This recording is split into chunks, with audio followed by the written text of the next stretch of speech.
היי חברים, בהדרכה הזאת אני הולכת להראות לכם איך מודדים רווח של פרסום ממומן בפייסבוק ואינסטגרם. נבין בעצם כמה כל קמפיין הביא לי רווח כתוצאה ממנו, כמה עלתה לי כל רכישה של מוצר בחנות אונליין שלי כתוצאה מהקמפיין, ואת זה אני הולכת להראות לכם עכשיו. בעצם איפה אנחנו רואים את הדבר הזה. אז קודם כל, המסך הבסיסי של ה-Ads Manager, אנחנו נראה פה את הפרטים הבסיסיים האלה. שם הקמפיין, האם הקמפיין פעיל, אסטרטגיית ביד ועוד כל מיני נתונים כאן שיופיעו לי, שהם הנתונים של הברירת מחדל. אז כדי לראות החזר השקעה, מה שנקרא ROAS, זה בעצם מה ההשקעה נתנה לי, כמה כסף היא הכניסה לי בקופה. אנחנו ניכנס פה לפרפורמנס, ואני אעשה פה Customize Columns. אני בעצם אבחר את המדדים שעליהם אני רוצה להסתכל.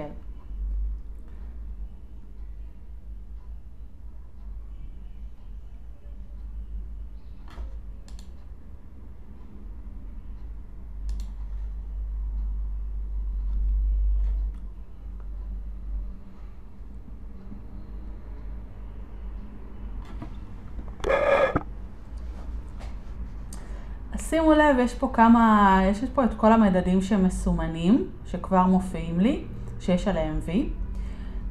ומה שאני אעשה, אני אקיש פה בחיפוש ROAS, שזה החזר השקעה, Purchase ROAS. אני אלחץ על Total, על Value, אני אלחץ על Total, ואני אראה את זה פה למטה. כרגע אני לא רוצה לראות את הפירוט יתר, אלא פשוט את ה-Purchase ROAS. תכף אני אראה לכם את המדד ואני אגיד לכם מה זה בדיוק אומר. עוד דבר שאני מחפשת פה זה Purchase, ואני מסתכלת על סך הכל הרכישות שהיו, Total, Value, כמה כסף הרכישות האלה הביאו, וכמה כל רכישה עלתה, שזה Cost.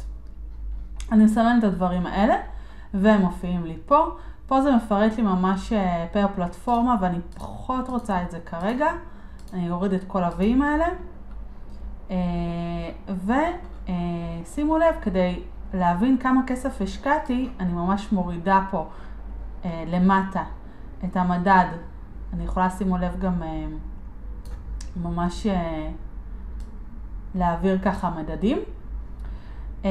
ואז בעצם בטבלה יהיה לי amount spend, כמה הוצאתי, מדדים של רכישות, מדדים של החזר השקעה, מדדים של הרכישות, וכמה כסף נכנס לקופה, ובואו נראה את זה.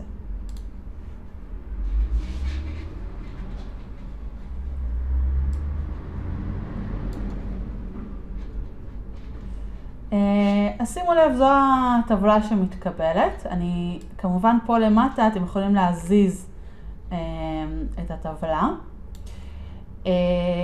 ושימו לב לכמה דברים. קודם כל, התאריכים שאתם מסתכלים עליהם נורא חשוב לשנות לתאריכים שאתם רוצים. מה שאני אוהבת להסתכל הרבה פעמים זה lifetime, זאת אומרת מהרגע שהתחלנו את הקמפיינים ועד עכשיו. מה שזה מראה לכם פה, זה לא לפי הסדר, אלא לפי המודעות שרצות כרגע. אז כדי לראות מה החזר ההשקעה הגבוה ביותר על כל המודעות מאז שהקמפיינים פעילים, אני אלחץ פה. וזה מסדר לי לפי הסדר, בעצם מה הקמפיין שנתן לי את החזר ההשקעה הכי גבוה, שזה פה 4.98, ומתחתיו יהיו הקמפיינים הפחות רווחיים. עכשיו, שימו לב לקמפיין הזה. מה אנחנו יכולים לדעת על הקמפיין הזה? שבינתיים בחשבון הזה של לקוח חדש יצר את החזר ההשקעה הכי גבוה, שזה 4.98. קודם כל, מה הנתון הזה אומר? זה אומר שעל כל שקל ששמתי בפרסום בפייסבוק, קיבלתי בחזרה כמעט 5 שקלים. כל שקל ייצר לי 5 שקלים בקופה בחנות. כמה רכישות סך הכל היו? זה 10. מה סכום הרכישות, כן?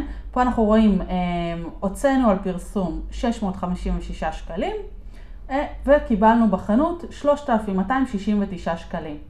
זאת אומרת, זה ההוצאות, זה ההכנסות בחנות, וכמה עלתה לי כל רכישה, זה 65.60 שקלים.